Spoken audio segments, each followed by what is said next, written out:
Now, Sean John Combs, or P. Daddy, or Diddy Combs, famous Harlem-born rapper and record producer on trial for trafficking and racketeering. His ex-girlfriend, Cassie Ventura, testified about years of alleged physical and being forced to participate in marathon encounters involving drugs and directed by Diddy Combs and known as freak-offs. I know there's another shoe that's about to drop very soon, so waiting on that one before we say anything else because I know it's coming. I don't know, again, I don't know who people thought we were yelling at. The justice is rigged. There's double side to so much. We are about to be in contact with yet another 2 police departments in regards to some stuff going on. Gay in Hollywood, you never expected. They be having these big mansion parties, and the mansion party, the whole mansion is a party, and then it's a separate party in the little rooms. I ain't been famous that goddamn long. I'm excited to be at the mansion party. You be looking in all the goddamn rooms, and you around and look in the wrong room and The once untouchable image of Sean Diddy Combs is crumbling before our eyes. For decades, he was seen as one of the most powerful figures in music and business, moving through the industry with confidence and control. But the recent trial, which ended in 2 guilty verdicts, has left cracks in that image. Now Allie Carter has stepped forward with what she claims is new, explosive evidence that could intensify Diddy's legal troubles and further damage his reputation. This is not just another headline. It is a development that could change the entire trajectory of his future. Sean Diddy Combs has faced controversies before, but what is happening now feels different. In the past, accusations and rumors seemed to bounce off him. His reputation, his influence, and his wealth acted like a shield. He could smile on red carpets, drop a new project, and the public would eventually move on. But today, that shield has cracks. I've always just wanted to see her, thrive and do well and be happy.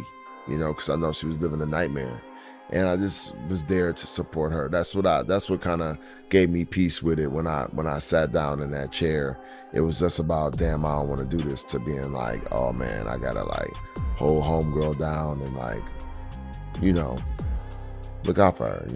Cassie dated Cuddy in 2011 while she was on and off with Combs, and Cuddy testified that he believes Combs allegedly broke into his house and torched his car upon finding out about the day and night artist's relationship with Cassie, which Cuddy said ended shortly afterward.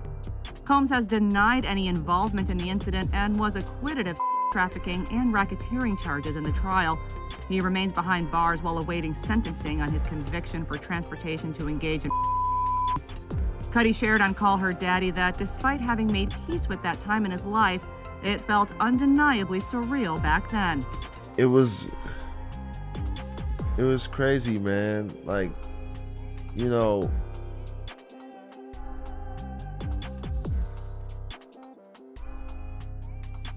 Man, in the moment, it was just crazy.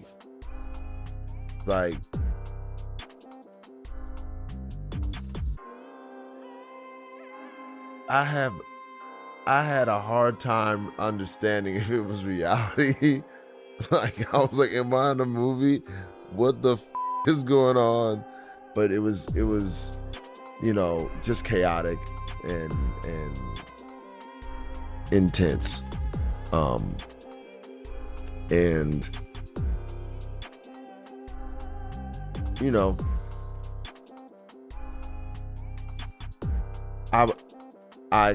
wasn't I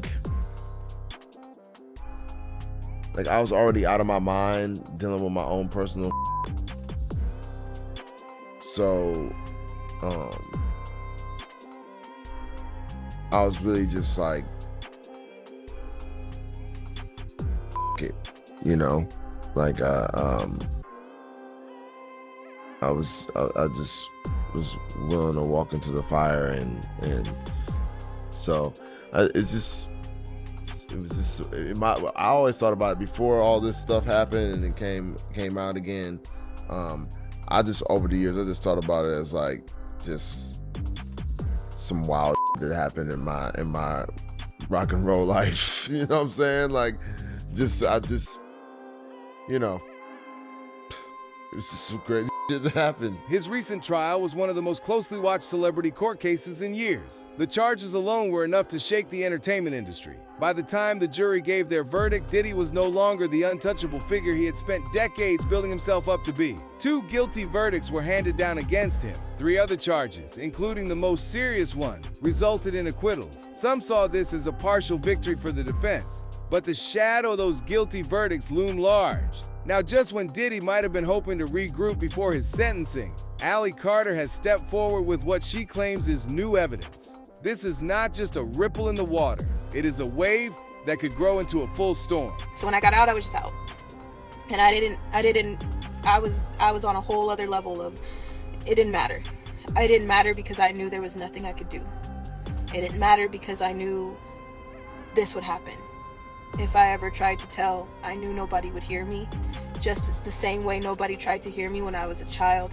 The same way the authorities and the adults that were supposed to protect me, they did not. They were protected by the predators. My mom has been fighting for me for a very long time. I met her when I was 14, 15.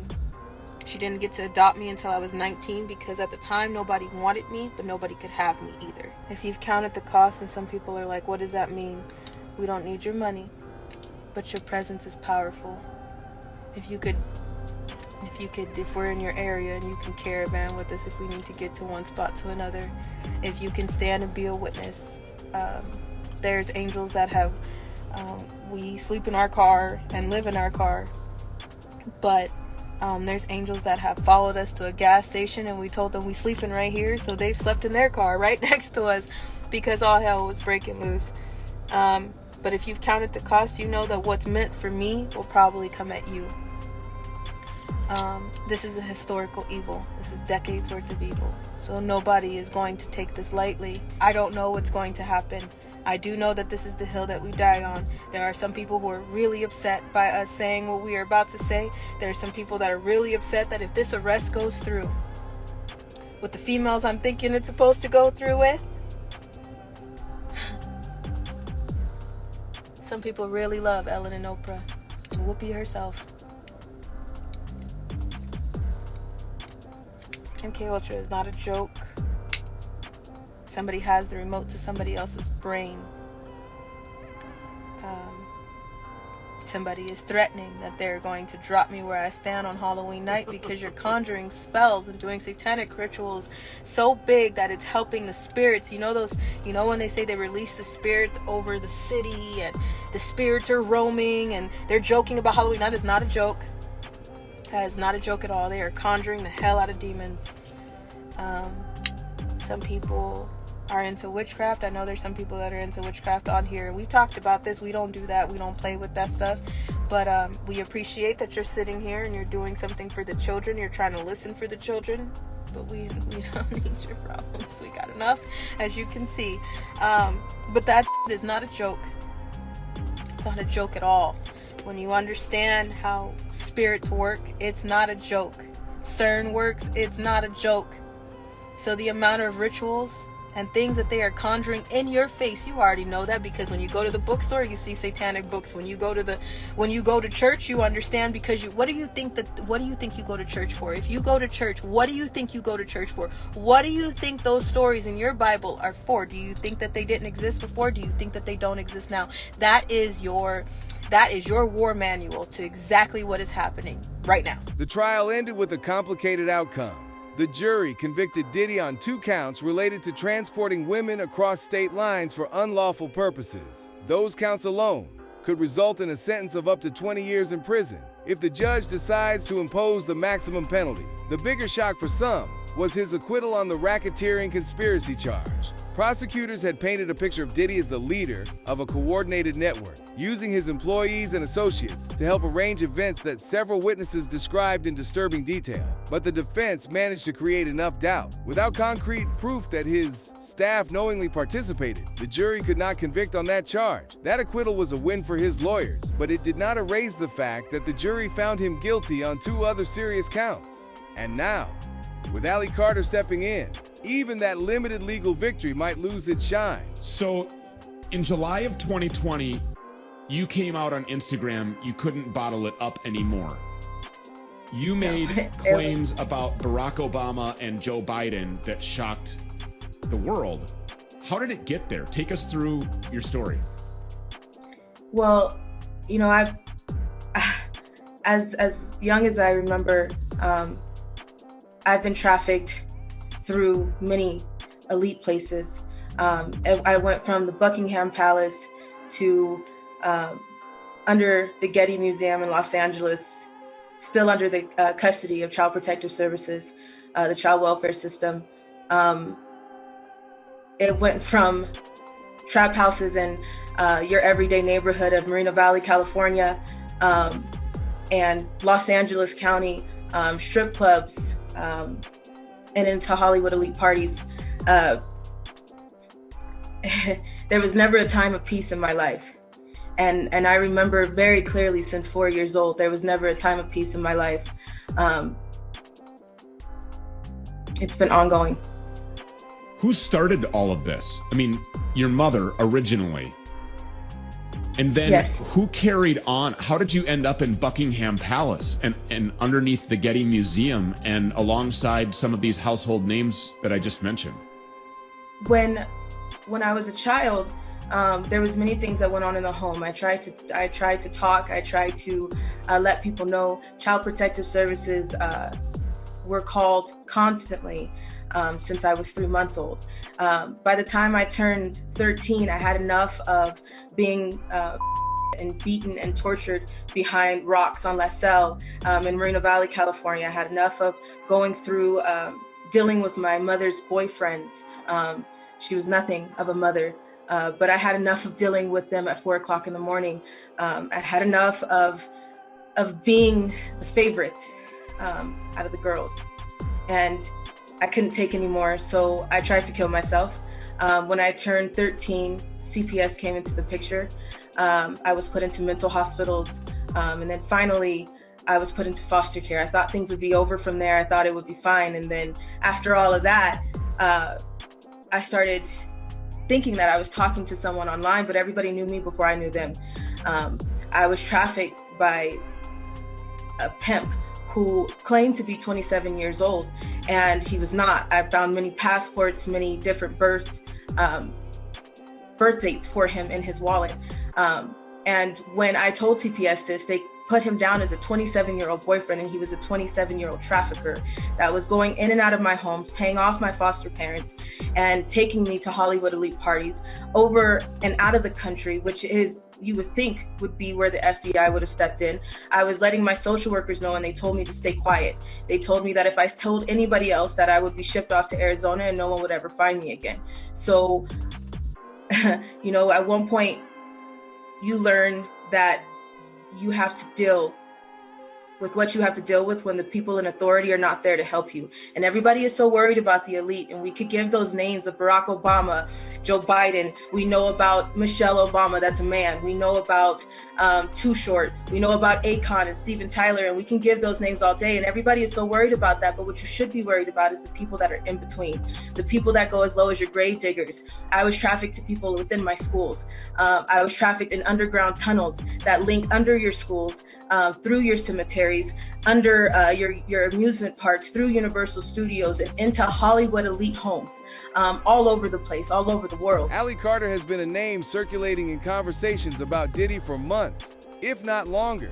She has spoken publicly about what she claims to have seen and experienced, and she has never wavered from her account. That consistency is important. In cases like this, public perception matters, and a voice that has not changed its story tends to be taken more seriously, at least by those who are already inclined to believe it. She is not just another celebrity gossip figure.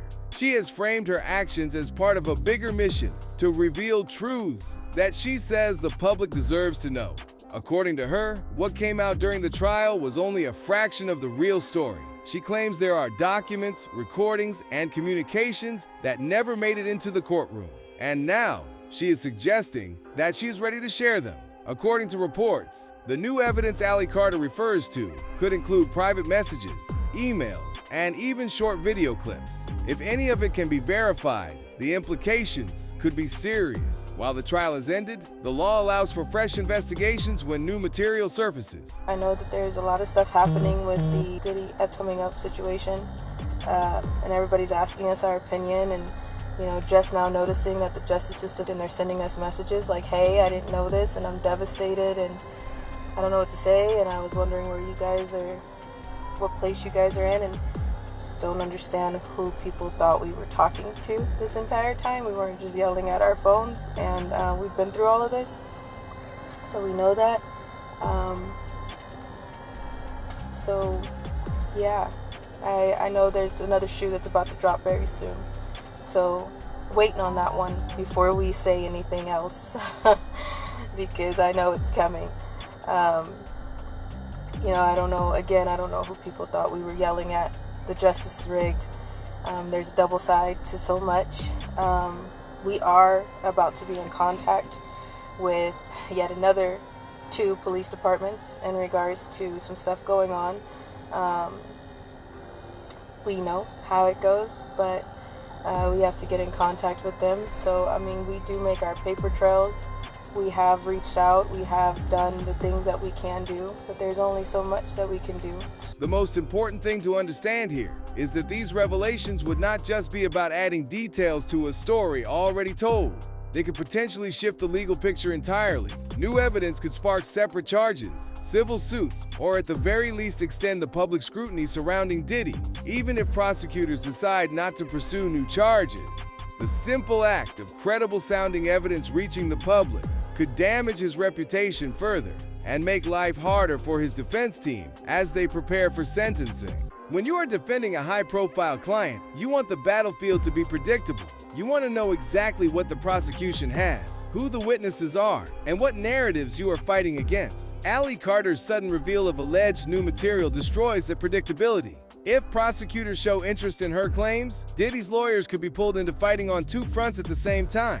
One front is the battle to keep his upcoming sentencing as light as possible. The other is a potential new investigation that could lead to more charges down the line. That is exhausting, expensive, and risky. Even if nothing comes from Ally's claims legally, the pressure and uncertainty alone can weaken a defense team's ability to focus. Courtroom today in the Sean Diddy Combs trial. The jury reaching a partial verdict in the music mogul's federal trafficking and racketeering trial. The jurors sent a note to the judge saying they'd reached a verdict on 4 of the 5 counts, but were unable to agree on 1 charge. But jurors will continue deliberating tomorrow. So here is a breakdown of the charges he's facing. The jury hasn't reached a verdict yet on 1 count of racketeering conspiracy, but they have reached 1 on the other 4 charges. That includes 2 counts of trafficking by force, fraud or coercion, and 2 counts of transportation for purposes of.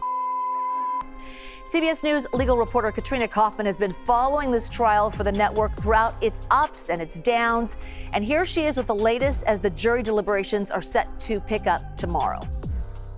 The jury in Sean Combs' trial says they have reached a verdict on 4 of the counts, that is 2, 3, 4, and 5, but that they are unable to come to a consensus on count 1, and that there are jurors on both sides who are unpersuadable. The judge ultimately decided, after speaking with the parties, to have the jury continue deliberating. He read them an instruction from his original jury charge about their duty to deliberate.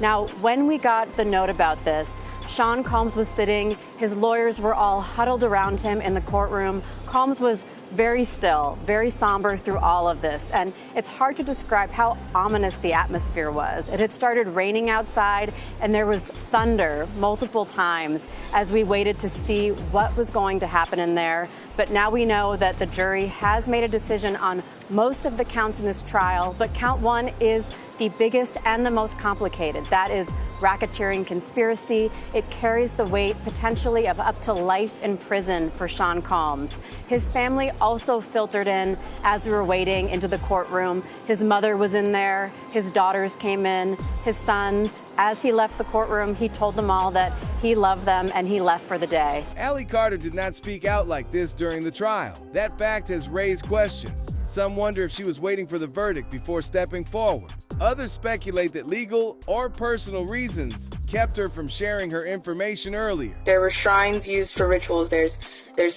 bloody places. There's parts where there's limbs. People cut off limbs and want you to have in it. There's blood. There's blood that I don't even know who it belongs to. There's a lot. So hang on. So someone like the people that you've named are here at these shrines where there is human flesh, bones, human body parts, and they want people to participate in amongst all of this human blood. Is that a satanic ritual? Feces? Is this a satanic ritual that they are participating in? Yes. Yes, there's people who want to, there's people who have animals, dead animals. I was taken, and told that I had to give a to, Biden. So Joe Biden was there at this shrine. Something happened. I don't know what happened. I was down there for a while. There's certain people that you don't talk about because you just don't. There were certain people that I seen down there, from Beyonce, Jay-Z.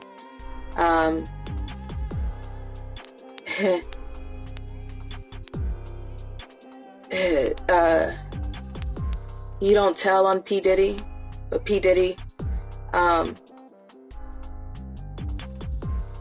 So you said you don't tell on these people. Is that like a code that all victims adhere to? They don't talk about this stuff? Yes, you don't, because nobody's gonna believe you. You're nothing to them. You don't count. You're just a toy. You're not essential, as they call them. You're expendable. And as a child in that situation, I wasn't the type of person that was fighting all the time, because I started to learn who I was. I started to learn my pimp. I started to learn what I was in. I started to learn that you don't fight. Whatever the truth, the timing is devastating for Diddy's image. Public perception is like quicksand in high-profile cases. Once it starts pulling a person down, it is hard to escape.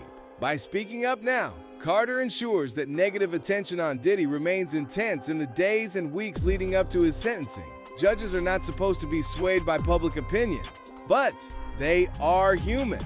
And awareness of the wider narrative can subtly influence decisions. The entertainment business moves quickly when it senses risk. In the months since Diddy's arrest, some companies and collaborators have quietly stepped back.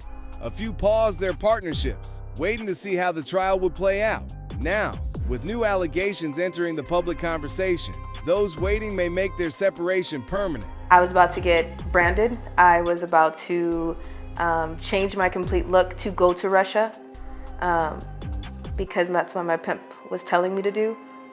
So I braided my hair and I changed it. It was blood fire engine red, and it was so bright that it was so noticeable anywhere I went, and I had brushed it out so it's frizzy and crazy. And I went and sat on the swings, and I called my mom and my grandma at the time, and I told her, I love you.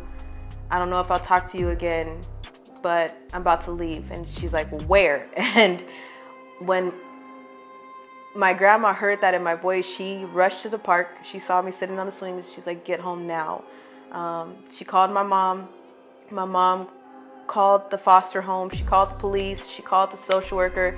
And thank God they did, because it stopped the Russia order. it stopped my pickup. I was sitting on the swings getting ready to leave to go to Russia, and it stopped everything. That night, after telling my mom the complete truth and knowing that I wasn't about to come back, I made a choice to run and to disappear, because there was no way. CPS wasn't listening.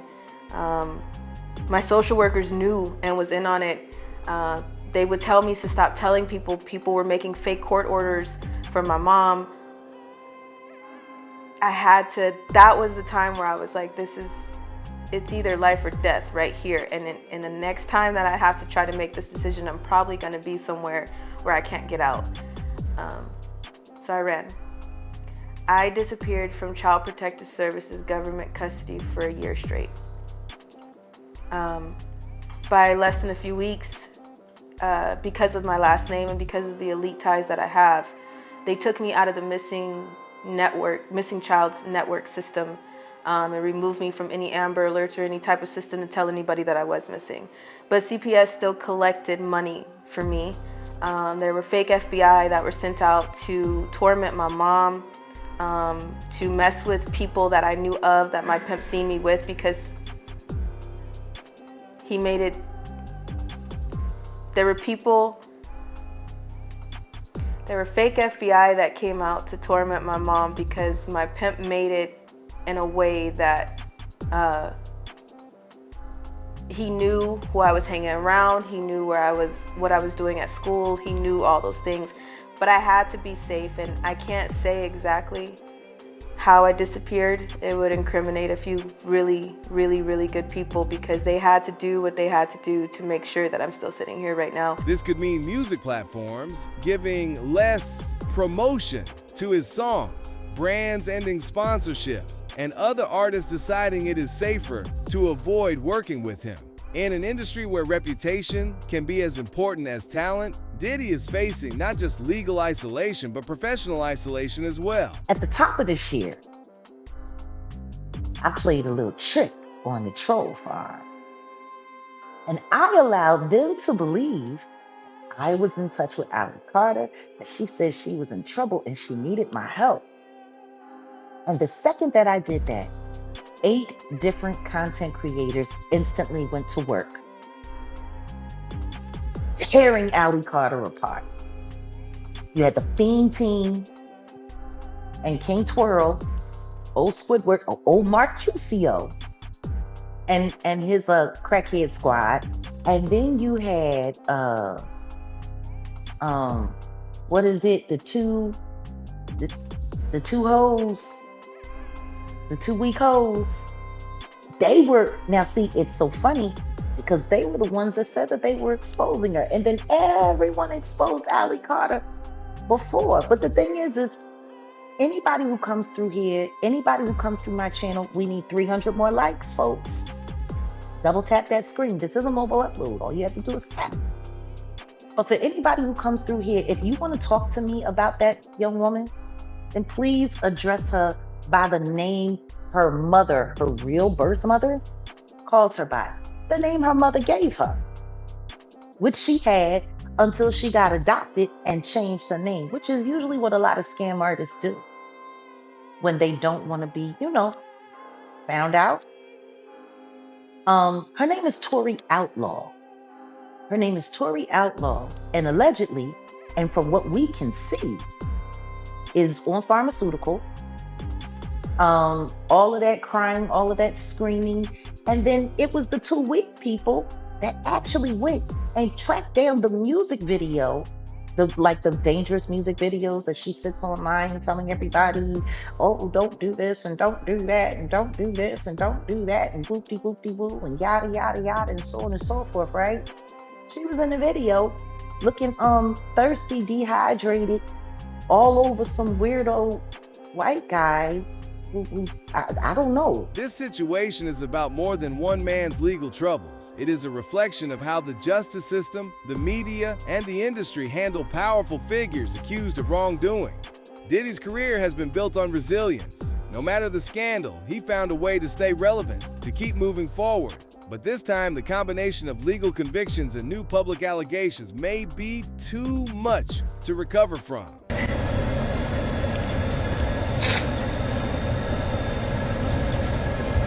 This is not the way I wanted to come on this live. I'm tired.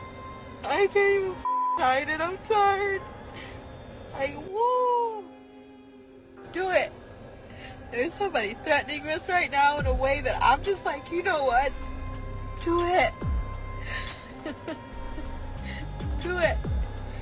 Do you understand what I'm saying? Do it. Do it. You can't take any more that you have already taken. So do it. Do it.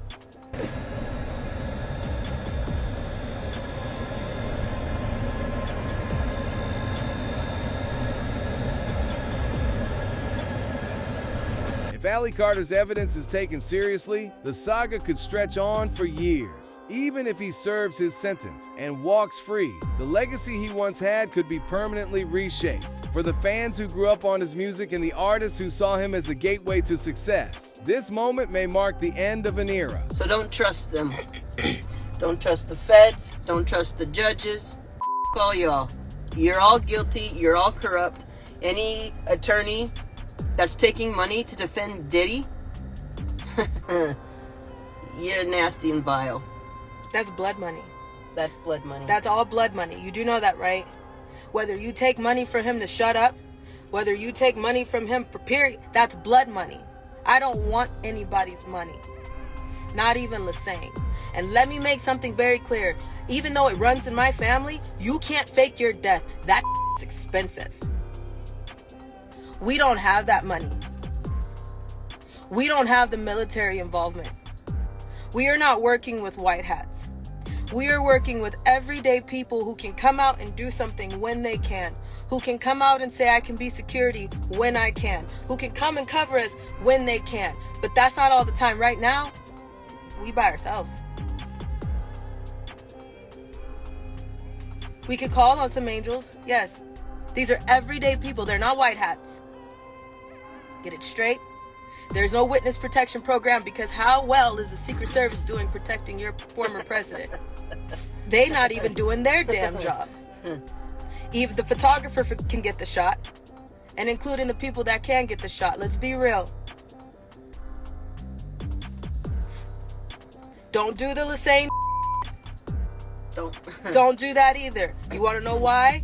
Because that all circles back to the military. That all circles back to fake arrest. That all circles back to lies. And not everybody can fake their death. Even though some of y'all are sitting pretty, trying to make the excuse of, oh, well, they were so evil, I was just trying to be undercover. No, my face is out there. You little punk. My face is out there. You. No, and I see a lot of you people out there like, oh, they faked their death and they're gonna come back. No. No. Whether Allie Carter is seen as a brave truth teller or a controversial figure seeking attention, her latest move has assured that Diddy's story is far from over. The evidence she claims to hold has the potential to extend his legal battles and deepen his public relations crisis. Cassie testified that Diddy stopped in the middle of a freak-off. When D-Rock came in the room and told Diddy that Suge was at a diner, you know anything about that? Can you break that down? Well, see, I know two situations like that. See, Cassie told the story on the witness stand about how Puff and her was in a freak off, and then D-Rock intervened or whatever like that, and they masked themselves up in all black, took the guns out the safe, and went to find Suge. You know what I'm saying? Suge even spoke about he glad they didn't find him because a whole lot of other people would probably been dead then too, you know, if they would have found him. Now, she testified that, you know, Puff and D-Rock was going to try to, you know, unalive Suge. You know what I'm saying? Now, what I do know this, me and D-Rock had a conversation about why he's so close to Puff now. You understand? And he told me he was in a diner, Mel's Diner. I guess it was probably Mel's Diner. That's one of the diners that stay late open in California. He said that he was trapped in there and he ain't have no burners or nothing on him. He ain't have no guns, no nothing. He said he called Puff. Now, this is a story coming from D-Rock. He said he called Puff, and Puff came there. But if Puff would have came in the diner, they would have known something. He didn't come in the diner. He sent Cassie in there with the burners. And Cassie gave D-Rock the gun in the diner. Now, this is coming from D-Rock. The story Cassie told is that it was a whole different story from what D-Rock had told me, because D-Rock said he was in the diner himself. And Puff came down there with the guns, sent Cassie in there and gave him one, and was outside waiting on him to come outside. So that's the story that I knew, and I had already said that and expressed that in one of my shows before. Now, the story Cassie told, it was like she saw D-Rock and Puff both put on black and went to go unalive Suge. As the sentencing date approaches, the pressure on Diddy is unlike anything he has faced before. In the court of law, he has already lost on 2 counts. In the court of public opinion, he may be losing even faster. This is no longer about whether he will spend time in prison. That is already decided. The question now is whether his influence, his reputation, and his legacy can survive what is still to come. Video number 88, referencing Oprah Winfrey.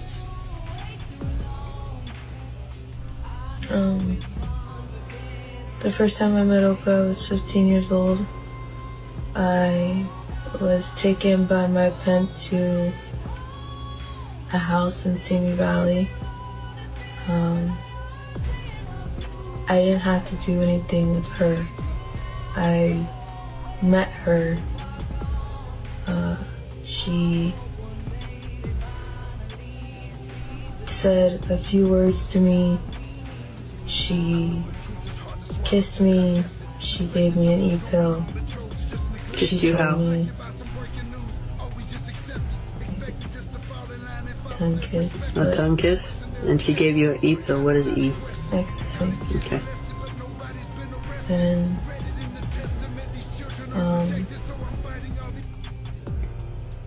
I had to have with someone she said moves money. That's all she told me. By the time I got in there with him, I was really high. So I didn't have anything to do. Did she comment on your physical appearance? Yeah, she said I had a nice smile. Did she ask you to call her anything in particular? Auntie. Who else was there with you? One of the girls from the school that I went to. Which school was that? Carter High School. Carter High School? In Fontana, California.